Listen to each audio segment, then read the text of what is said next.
না পাক, আমার চোখ না পাক, আমার জিহ্বা না পাক, আমার অন্তর না পাক। এদিকেই তাকাই দেখি জাহান্নামের আগুন, আমার জাহান্নামের আগুন ছাড়া কিছুই দেখি না। ও আল্লাহ, আমার মতো খারাপ মানুষ এই দুনিয়ায় বোধহয় নাই। মায়ের সাথে কত বেয়াদবি করেছি, বাবার সাথে কত বেয়াদবি করেছি, এই জীবনে স্ত্রীর সাথে কত জুলুম করেছি, সন্তানের উপরে কত জুলুম করেছি, প্রতিবেশীর উপরে কত জুলুম করেছি। ও আল্লাহ, অন্যায় ছাড়া কোনো ভালো কাজ আমার নাই। জীবনে কত নামাজ ছাড়লাম, দাড়ি কাটলাম, বেপরদায় চললাম। ও আল্লাহ, তোমার প্রিয় বান্দাদের বিরোধিতা করলাম, কোরআন হাদিসের বিরোধিতা করলাম। ও আল্লাহ, আজকে আসি আর এখান থেকে যাব না। ও আল্লাহ, তুমি আমার একটু রহমতের দরজা খুলে আমাকে মাফ করো। আমি আর গুনাহ করব না, আর নামাজ ছাড়বো না, দাড়ি কাটবো না, বেপরদায় চলবো না। আল্লাহর বান্দা চোখের পানি ছেড়ে এমন ভাবে কান্না শুরু করেছে। আল্লাহর বান্দা কান্দে আর বলে, আল্লাহ তুমি দয়া করে মাফ করে দাও। হঠাৎ করে একটা গায়েবী আওয়াজ, ওই বান্দার কান্না বাড়তে বাড়তে বাড়তে বাড়তে এখন অচেতন অবস্থা। এমন কান্নার ঢেউ, সমুদ্রের মতো কান্নার তুফান। এক পর্যায়ে তার কান্নার আওয়াজে ঘরের সবাই সজাগ হয়ে গেল। সবাই শুনে কান্নার আওয়াজ, স্ত্রী দেখে বিছানায় নাই, কোন রুমে কান্না করে। একটা জোরে গাইবি আওয়াজ আসছে, বান্দা তুই যতই কান্না করো তোর নাম জাহান্নামের খাতায় লেখা হয়ে গেছে, কান্না করে কোনো লাভ হবে না। আল্লাহর বান্দা এই আওয়াজ কানে শুনিয়া আগের তুলনায় কান্নার আওয়াজ আরো বাড়ায় দিল, আরো বেশি বেশি কান্না করে। ও আল্লাহ, তুমি এত বেজার, দুনিয়াতে মা বাবা ভাই বোন কেউ আমার না, ওই কবরে একা যেতে হবে। ও আল্লাহ, তুমি ছাড়া আমার কেউ নাই, তুমি আমার আসল মালিক। আল্লাহর মোহাব্বত অন্তরে এমন ভাবে জমাইয়া কান্না শুরু করলো। ও আল্লাহ, তুমি আমার সামনে হাজির, তোমারে ফাঁকি দেওয়া যায় না, তোমারে গোপন করে কিছুই করা যায় না। আমি যেদিকেই দেখি তোমারে ছাড়া কোনো রাস্তা নাই। আল্লাহু হাজির। বান্দা, দুনিয়ার উদাহরণটা এবার আল্লাহর সাথে লাগাও। আরে আমার মালিক একমাত্র আমার আল্লাহ। ওই বুড়া বাদশা হারুনের সাথে সম্পর্ক করার কারণে চাওয়ার আগেই হাদিয়া পাইল এবং চাহিদার বেশি হইল। তোমার জীবনে কি প্রয়োজন? গ্রামীণ ব্যাংকে কেন দৌড়াও? সুদের পেছনে কেন দৌড়াও? মানুষের পেছনে কেন দৌড়াও? আল্লাহ তো নিজেই বলেছেন, ইন্নাল ইনসানা লিরাব্বিহি লাকানুত, মানুষ বড় নিমক হারাম, ওর পেছনে কেন দৌড়াও? আল্লাহ কয়, আমি তো তোরে বারবার ডাকতেছি, বান্দা দরজা খুইলা রাখছি, দুনিয়াওয়ালারা দিব দিব বলে দরজা আটকায় দেয়, লক করে দেয়, আজ না কাল, আজ না কাল, আজ না কাল এভাবে করে। আর আমি আল্লাহ তোর জন্য দরজা খুলে রাখছি, যে কোনো সময় তুই ডাক দিবি, আমি আল্লাহ তোর সামনে দেওয়ার জন্য প্রস্তুত হয়ে আছি। উদউনি আস্তাজিব লাকুম, ওরে আমারে রাতে যদি ডাকো আমি হাজির, আমারে যদি তুই জঙ্গলে বসে ডাক দাও আমি হাজির, আমারে যদি সমুদ্রের মধ্যে বসে ডাক দাও আমি হাজির। ওরে বান্দা, বান্দা তুই যদি দিনের বেলা ডাকো আমি হাজির, তুই যদি বান্দা রাতের বেলা ডাকো আমি হাজির। ও বান্দা তুই নামাজে ডাকবি হাজির, নামাজ ছাড়া ডাক দিবি সেখানেও আমি হাজির। ও বান্দা কি চাও? দুই ফোঁটা চোখের পানি ছাড়িয়ে যদি আমি আল্লাহকে ডাকার মতো ডাকতে পারো, আমি আল্লাহ কত বড় বড় বেঈমানেরও ক্ষমা করে দিয়েছি। আমার কাছে কত গোলামরা চাওয়ার মতো চাইছে। এক আল্লাহর বান্দা জীবনভর শুধু গুনাহ গুনাহ গুনাহ গুনাহ গুনাহ করে করে জীবন নষ্ট। জীবনের শেষ যৌবনকাল পার হইয়া বৃদ্ধ হইয়াও শেষ, দুর্বলতাও চলে আসছে। একদিন বান্দা পেরেশান হয়ে গেল, এই হাতে কত মানুষের গলা কাটলাম, কত মায়ের কোল খালি করলাম, কত নারীর ইজ্জত নষ্ট করলাম। এখন আমার উপায় কি? আমার সন্তান আছে, স্ত্রী আছে, আমি যদি এই বদনাম নিয়ে কবরে যাই, মানুষ আমারে ধিক্কার দিবে আর আমার সন্তানের খারাপ বলবে। এই বদনাম থেকে কিভাবে বাঁচার উপায় আছে? বান্দা চিন্তায় পড়ে গেল, শুয়ে শুয়ে চিন্তা করে রাতের আধারে হঠাৎ করে কানে শুনে ফজরের নামাজের আজান। উঠিয়া মসজিদের ইমাম সাহেবের সাথে গিয়া পরামর্শ করে, হুজুর একটু পরামর্শ দেন, আমি জীবনে তো গুনাহ কম করি নাই, মনে চাইছে নামাজ পড়বো না পড়ি নাই, মনে চাইছে দাড়ি রাখবো না রাখি নাই, মনে চাইছে বেপরদায় চলবো চলেছি, মনে চাইছে মদ পান করবো করেছি, মনে যখন বলছে জুয়া খেলবো খেলেছি, মনে চাইছে মানুষ হত্যা করবো করেছি, মনে চাইছে জুলুম করবো করেছি, মনে যখনই চাইতো কারো উপরে আক্রমণ করবো করেছি। এখন এই বদনাম নিয়ে আমি মরতে চাই না, আমার সন্তানের উপরে এর ক্লেম চলে আসবে, অপবাদ চলে আসবে। এর থেকে বাঁচার উপায় কি? আল্লাহর বান্দা ইমাম সাহেব কয় একমাত্র বাঁচার উপায় হলো তওবা।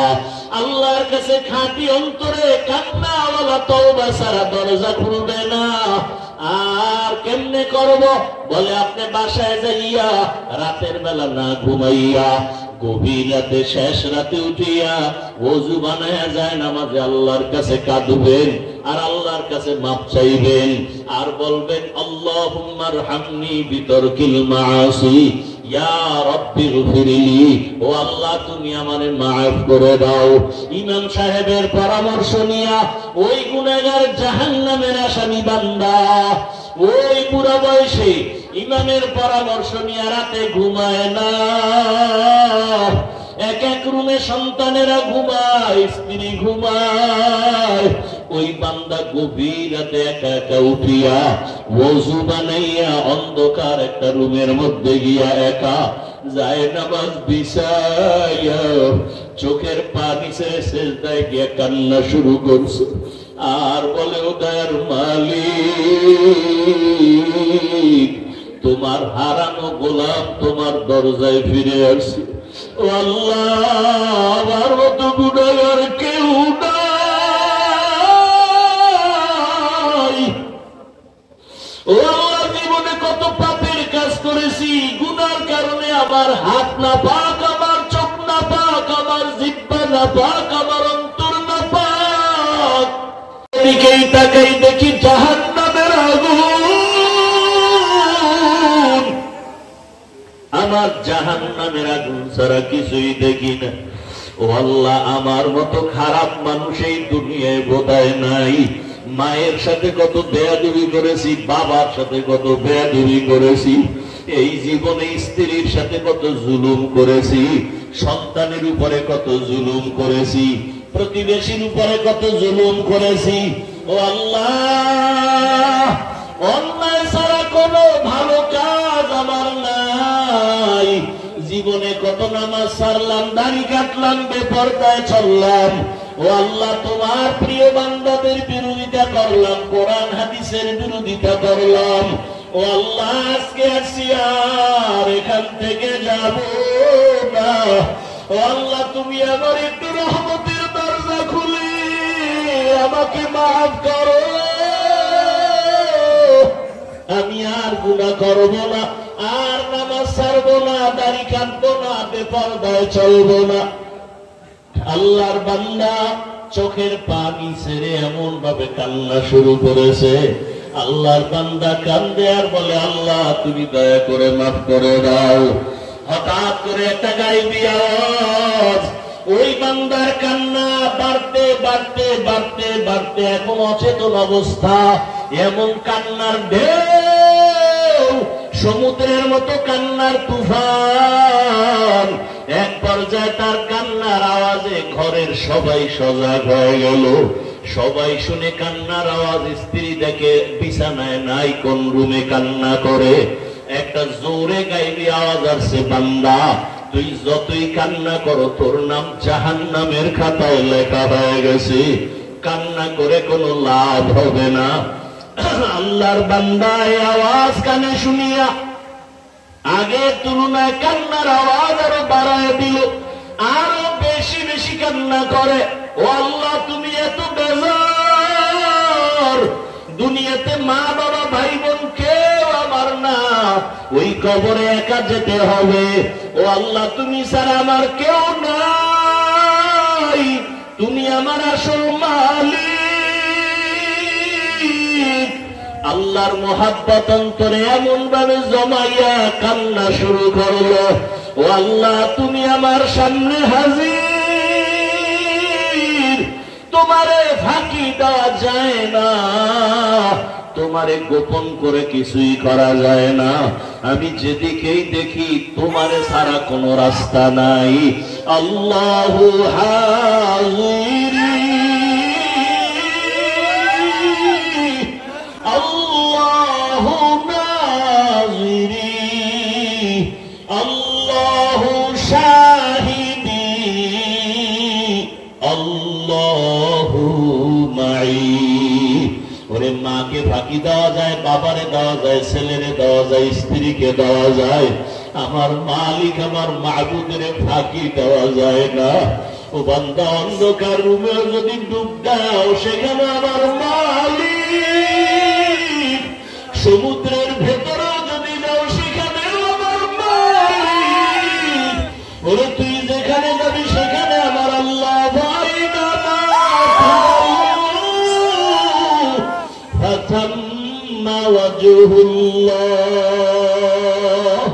আমার আল্লাহ রে তুই কই ফাঁকি দিয়া যাবি?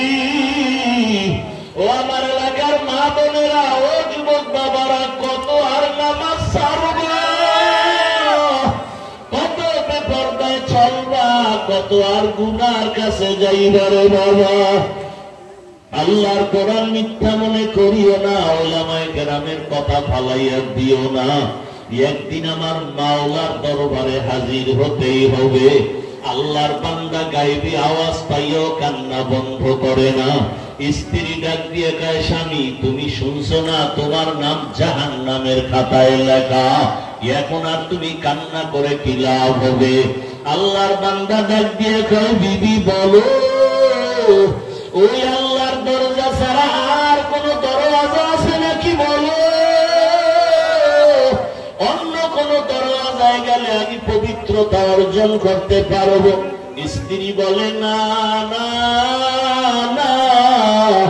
আল্লাহর বান্দা বলে, যদি দরজা একটাই থাকে আমি আর এই দরজায় আসি আর ফিরিয়া যাব না, এই দরজা ছাড়বই না। আল্লাহ যদি আমারে ক্ষমা না করে আমি এই দরজা ছাড়ব না, কান্নাও বন্ধ করব না। এমন ঝোর ধারায় কান্না শুরু হয়ে গেল। আবার কান্না করে, দয়ার মালিক দয়া করে আমারে মাফ করে দাও, আর গুনাহ করব না, জাহান্নামে যাব না রে আল্লাহ। সূর্যের গরম সইতে পারি না, বেতের বাড়ি সইতে পারি না, মশার কামড় সইতে পারি না। ওরে গুনাহ নিয়ে কবরে গেলে মাটির চাপ কেমন করে সহ্য করব? কবরে জাহান্নামের আগুনের গরম সহ্য করতে পারবো না রে আল্লাহ, তুমি আমারে মাফ করিয়া দাও। আল্লাহর বান্দা আবার যখন কান্না শুরু করলো, আবার আওয়াজ আসতেছে, আওয়াজ আসতেছে, আবার আওয়াজ আসতেছে, ও বান্দার কান্না করিস না, তোরে মাফ করে দেওয়া হয়েছে, তোর নাম আর জাহান্নামের খাতায়